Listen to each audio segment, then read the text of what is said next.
आज का टॉपिक है एक्सेस फॉर्मेशन एम्फीबिया का।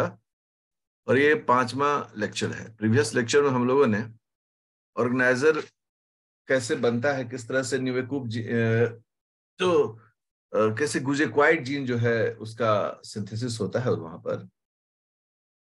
तो ऑर्गेनाइजर में कुछ बातें और भी होनी चाहिए।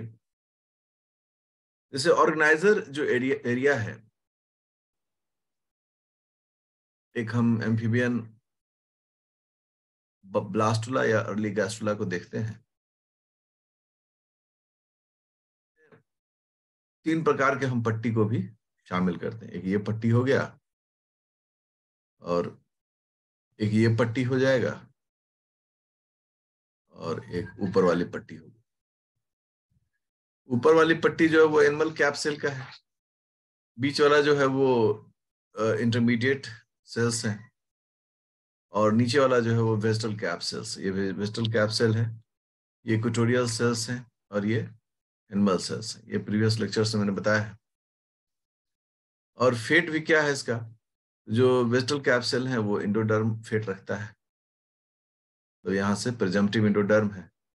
जो एनिमल कैप है वो एक्टोडर्मल फेट रखता है, वहां से एक्टोडर्म डेवलप करेगा, और बीच वाला जो है मेसोडर्म डेवलप। लेकिन इस मेसोडर्म को डेवलप करने के लिए जो सिग्नल है वो इंडोडर्मल एरिया से ही निकलता है, और ये जिस एरिया से निकल रहा होता है ये पूरा एरिया को हम लोग ऑर्गेनाइजर के रूप में सम्मान करते हैं। यही ऑर्गेनाइजर है। ठीक है, ये ऑर्गेनाइजर बहुत सारे काम को अंजाम देता है। अगर इसकी प्रॉपर्टी या एबिलिटी को देखें, ऑर्गेनाइजर अगर इसकी एबिलिटी को हम लोग देखें, ये कई सारे एरिया का फॉर्मेशन करता है। जैसे ये जो ऑर्गेनाइजर है वो डोर्सल मेसोडर्म को डेवलप कर सकता है। एबिलिटी टू मेक यहां लिख देते हैं। एबिलिटी टू मेक क्या, डोर्सल मेसोडर्म। ठीक है, डोर्सल मेसोडर्म हम सब जानते हैं कि जो वेस्टल कैप्सेल एरिया है ये डोर्सल एरिया है, और ये जो है वो वेंट्रल एरिया है एनिमल कैप्सेल की तरफ।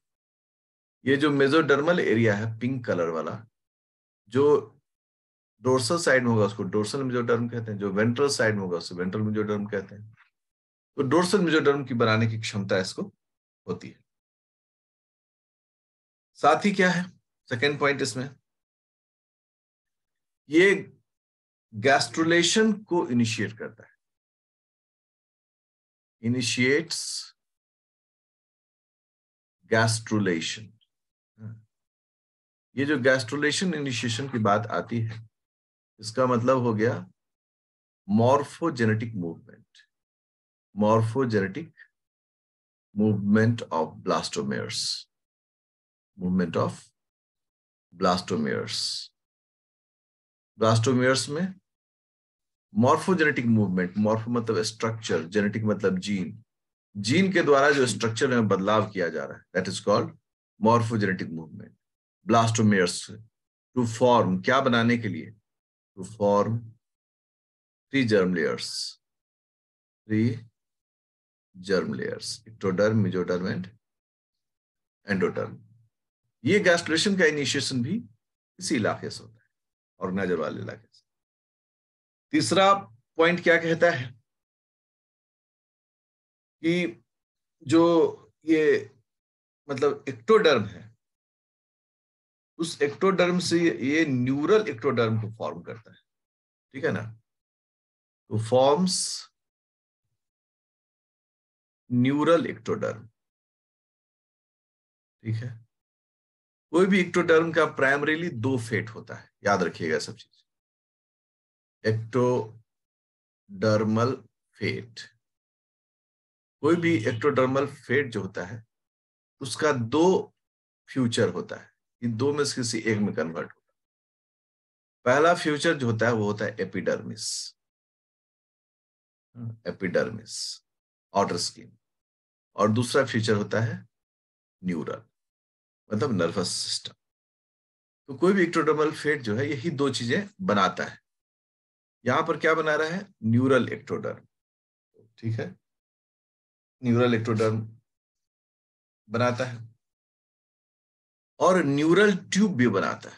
न्यूरल ट्यूब, ये सब जो है ना, ये किसका फेट है? यह फेट है, ये प्रॉपर्टी है ऑर्गेनाइजर का। ऑर्गेनाइजर इतने तरह के काम को अंजाम दे सकता है। एक बार जब डोर्सल वेंट्रल एक्सिस बन जाता है, उसके बाद फॉर्मेशन होता है एंटीरियर पोस्टीरियर एक्सिस। एंटीरियर अगला, पोस्टीरियर पिछला एक्सिस। अब एंटीरियर पोस्टीरियर एक्सिस अगर एक हम मेढक को ही देखें, तो मेढक को अगर हम देखें, इस प्रकार से होता है उसका बॉडी। ये जो हिस्सा है बीचों बीच से अगर हम बांट दें, अगला हिस्सा जो है ये हेड वाला हिस्सा, ये इंटीरियर हो गया, और पीछे जो उसका हिस्सा है वो हो गया पोस्टीरियर। तो कैसे ये इंटीरियर पोस्टीरियर बनता है? तो इंटीरियर पोस्टीरियर मूवमेंट जो है, इसके पीछे जो कारण है वह है movement of involuting mesoderm. Movement of involuting mesoderm. Mesoderm के इन्वोल्यूशन से ये इलाका जो है वो बनता है। गैस्ट्रोलेशन के दरमियान में कुछ मूवमेंट्स को, जिस मॉर्फोजेनेटिक मूवमेंट्स कहते हैं, उनको नोट किया जाता है। इन मॉर्फोजेनेटिक मूवमेंट के कारण जो सेल्स हैं वो कैसे मूव करते हैं, कैसे अपने आकार में बदलाव करते हैं, उसके कुछ टाइप्स को यहां पर बताया गया, जैसे invagination, involution, ingression, delamination and epiboly. वैसे इसका हम एक लेक्चर देंगे आपको, ये अलग से बताएंगे, लेकिन एक देखने का होता है। अब जब ये जो एक्टोडर्मल टिश्यूज हैं, सेल्स हैं, जब ये दोनों एक ही डायरेक्शन में बढ़ रहा होता है, तो एक पॉइंट, ये नहीं बोलते हैं ठेल दिए तो अंदर घुस गया, अंदर की ओर ये इन्वेजिनेट करता है। इन्वोल्यूशन भी इसी प्रकार से है, इसमें भी जो बाहरी लेयर है सेल्स का वो मूव करता है, बट इस पोर के पास क्या करता है, वो अंदर की ओर मूव करके एक और लेयर का फॉर्मेशन करता है। This process called involution. ठीक है, जब यही बीचों बीच रहता तो इन्वेजिनेशन। इनग्रेशन में क्या होता है कि इधर से भी सेल बढ़ रहा है और इधर से भी सेल बढ़ रहा है, और एक पॉइंट पर जाके जहां टकरा रहा है यहाँ पर, वहां सेल टूट टूट कर अंदर की ओर जा रहा है। ये सारे सेल्स ऐसे निकल जाते हैं। इनग्रेशन। डीलेमिनेशन का मतलब होता है, हम सब बोलते हैं जो लेमिनेशन है, लेमिना है, वो डीलेमिनेट हो गया, खुल गया। तो इसमें आप देखेंगे जो आउटर सेल लेयर है ये, उसके ठीक नीचे का एक सेल लेयर जो है वो दिख रहा है, और बाकी जो सेल लेयर है वो क्या हो गया, डीलेमिनेट हो गया, मतलब ये सेल लेयर खुल गया यहाँ से।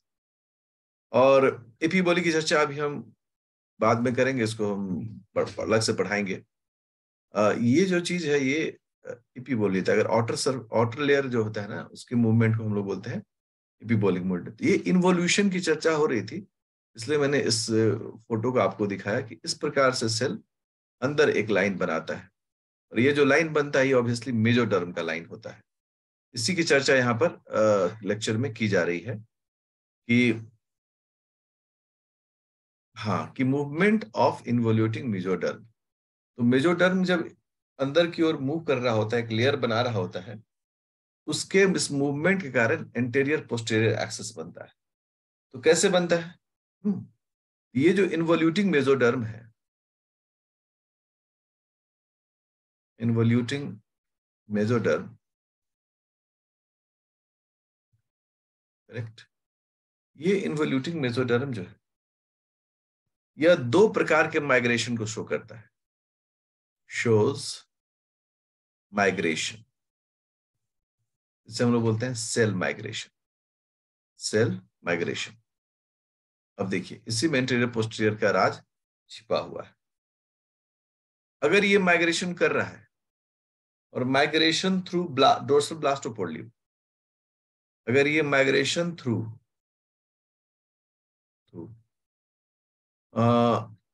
डोर्सल लिप ऑफ ब्लास्टोपोर, अगर ये कर रहा है, ब्लास्टोपोर के थ्रू अगर माइग्रेट कर रहा है, तो ये एंटेरियर पोर्शन को बनाता है, एंटेरियर। और अगर ये थ्रू लैटरल मतलब साइड का एंड वेंट्रल मतलब ऊपर वाला जो देखते हैं, अगर इस लिप्स से ये मूव करता है, देन दिस इज कॉल्ड, ये पोर्शन जो है वो पोस्टीरियर के रूप में डेवलप करता है। मतलब जो मेसोडर्मल लेयर सेल्स हैं, उन सेल्स का मूवमेंट अगर डोर्सल ब्लास्टोपोर लिप से हो रहा है, वो एंटेरियर बनाएंगे। साइड वाले या फिर ऊपर वाले मतलब वेंट्रल वाले हिस्से से अगर वो माइग्रेट कर रहा है, वो पोस्टीरियर हिस्सा बनाता है। तो ये बहुत महत्वपूर्ण है कि डोर्सल ब्लास्टोपोडियम, लैटरल और वेंट्रल जो लिप्स हैं, ये किस प्रकार से सेल माइग्रेशन के द्वारा इंटीरियर और पोस्टीरियर पार्ट का फॉर्मेशन करता है। अब ऑर्गेनाइजर्स जो है, ये सारी बातें तो ऑर्गेनाइजर्स की हो रही हैं। ऑर्गेनाइजर जो है ना, ये 4 तरह के सेल्स को कंट्रीब्यूट करता है, मतलब वो बना कर देता है, कंट्रीब्यूट्स 4 टाइप्स ऑफ सेल्स। ये 4 प्रकार के जो सेल्स ऑर्गेनाइजर से निकलते हैं, वो क्या क्या बना सकते हैं भविष्य में। तो पहला जो है उसे हम लोग बोलते हैं वो फेरेंजियल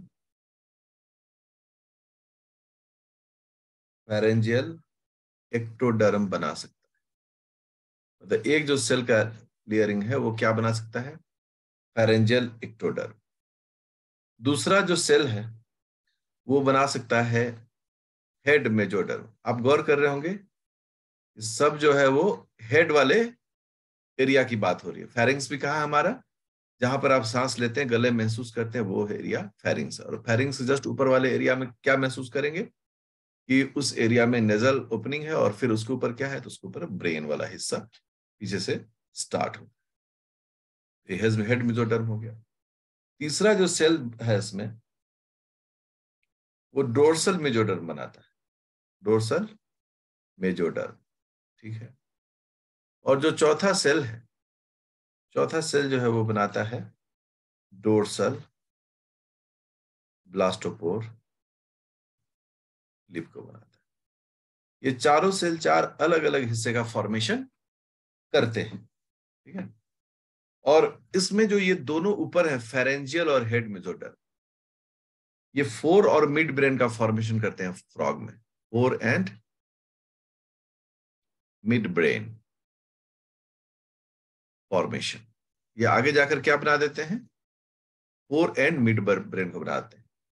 जो आप डोर्सल मेजोडर्म देख रहे हैं, ये हाइंड ब्रेन, ब्रेन का पिछला हिस्सा, प्लस नोटोकॉर्ड जो रीढ़ की हड्डी बाद में बन जाता है, नोटोकॉर्ड को बनाता है, प्लस पेट का जो हिस्सा है ट्रंक, उसका भी फॉर्मेशन करता है।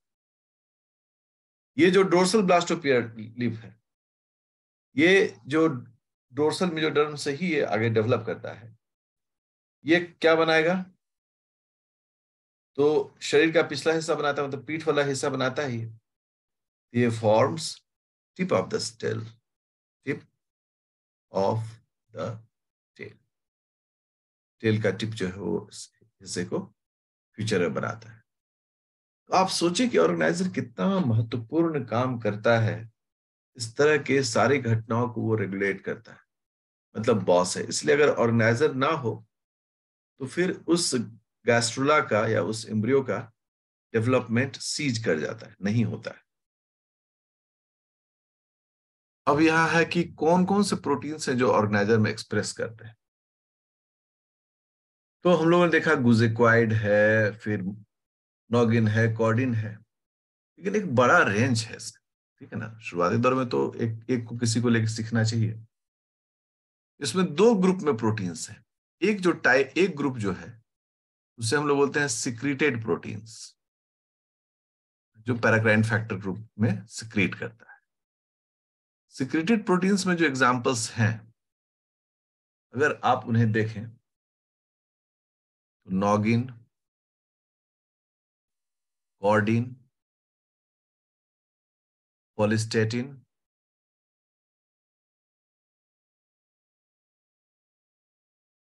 डिकॉफ, ये 4 इधर हो गया। फिर हो गया सोनिक हेजहॉग, प्रेस्बी, nodal related proteins, nodal related, ठीक है, सेरेबेरस। अब देखिए कि कितना सारा प्रोटीन्स और सारा महत्वपूर्ण है, हमें इन सब का काम देखना है, ठीक है ना, कम या ज्यादा, लेकिन हमें इन सभी का काम देखना है। ये सिक्रेटेड प्रोटीन्स ग्रुप से बिलोंग करते हैं। दूसरा जो कैटेगरी होता है इसमें, सेकेंड, वो होता है न्यूक्लियर प्रोटीन्स।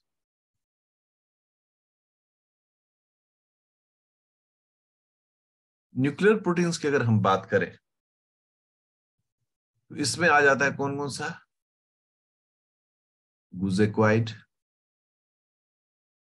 इसमें और कौन आ जाता है, XANF1, ये जिनोपस है, एंटी न्यूरेटिक फैक्टर 1, ठीक है, फुल फॉर्म आगे इसको डिस्कस कर देंगे। X not, Xenopus not, XLIM1, HNF3, OTX2, XFD1। अब जब इतने सारे प्रोटीन्स हैं तो किसको दिमाग में रखना है, टिक भी लगा देते हैं आपको। देखिए नॉगिन, कॉर्डिन, फोलिस्टैटिन, डिकॉफ, एसएच, फ्रेजबी, ये तो सब महत्वपूर्ण है, जो अभी भी काम करेगा, आगे भी काम करेगा। इसमें जो सबसे महत्वपूर्ण है वो है गुजेक्वाइड।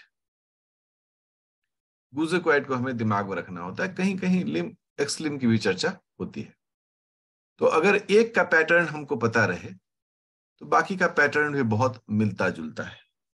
अब हमें इन चीजों को देखना पड़ेगा, अब हमें इन चीजों को देखना पड़ेगा कि कैसे न्यूक्लियर प्रोटीन मतलब हो गया, ये सभी ट्रांसक्रिप्शन फैक्टर की तरह काम करते हैं। अब हम लोग देखने जा रहे हैं सबसे पहला जो ग्रुप है, ग्रुप 1, उसे हम लोग कह रहे हैं diffusible, diffusible proteins of the organiser,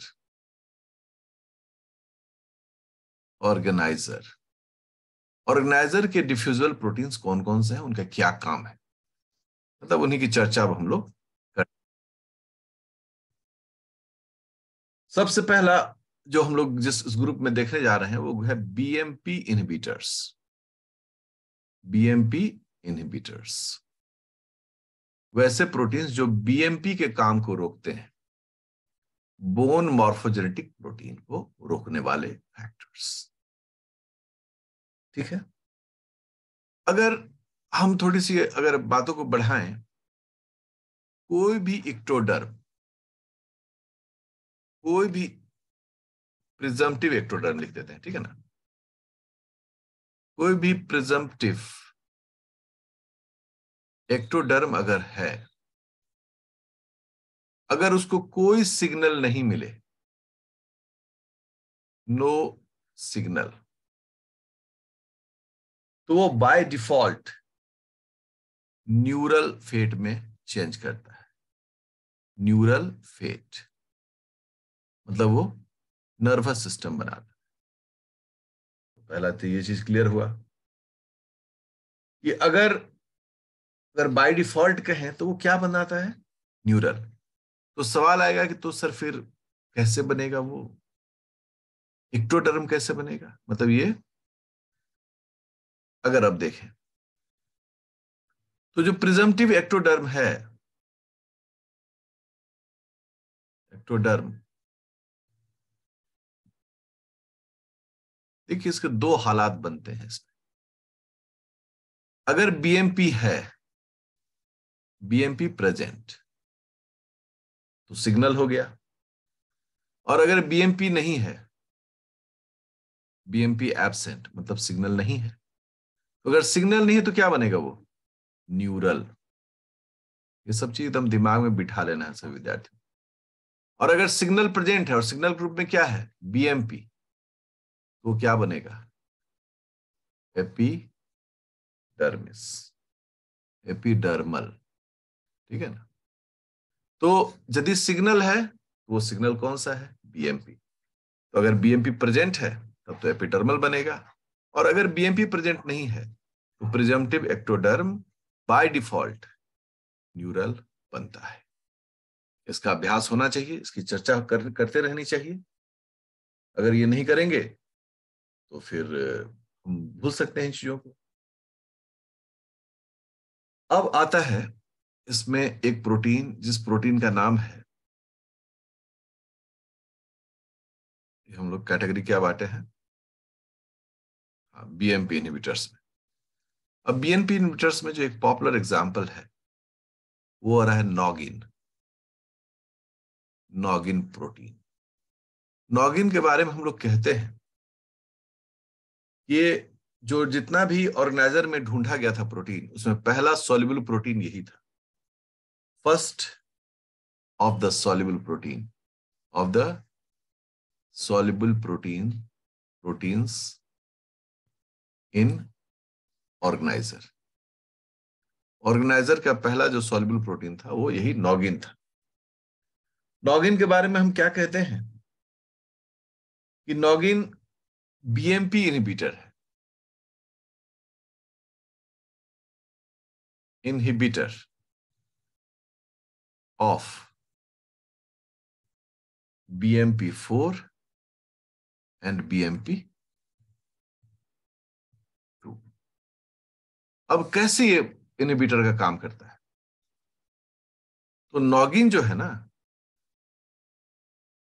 ये जाके बाइंड कर जाता है, बाइंड्स टू, किससे? BMP4 या फिर BMP2 से। अब जब ये बाइंड कर जाएगा, देयरफॉर BMP4 या 2 fails to bind its receptor। वो अपने रिसेप्टर से बाइंड नहीं कर पाता है। Therefore target cells do not get any signal, कोई सिग्नल नहीं मिलता। इसको हम आपको एक डायग्राम समझाते हैं। ये एक सेल है, इस सेल पर BMP receptor, this is called BMP4 receptor, एक का एग्जांपल लेते हैं, और ये है उसका BMP4। ये क्या करेगा? यहां पर बाइंड कर जाएगा। जैसे ही बाइंड करेगा वैसे ही ये एक्टिव हो जाएगा और वर्क डन होगा, काम होगा जिस काम के लिए वहां पर गया है। अब जब नॉगिन होता है तो क्या होता है? जब नॉगिन प्रेजेंट है तो क्या होता है? जब नॉगिन प्रेजेंट होता है तो नॉगिन की एफिनिटी ज्यादा होती है। This is called noggin.